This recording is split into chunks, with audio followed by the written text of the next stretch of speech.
Hi guys, my name is Priyanshu and you are watching EncycloHub. In this video, we are providing all the questions, all the answers of this PDF from MEC 102 MA Economics, and this is a paid service. And if you need answer of this question, which is showing on your screen, and so you can contact us on our WhatsApp number.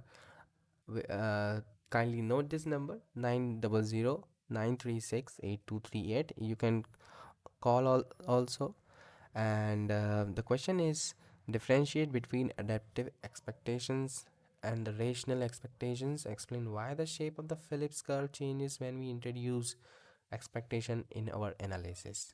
So if you need, because the very small answer is given here, only definition. So if you need a whole answer of this question, so you can contact us on our WhatsApp number, and we will provide you the whole solution in a PDF form. So thank you so much for reaching us. If you like this video, like and subscribe this video. Thank you.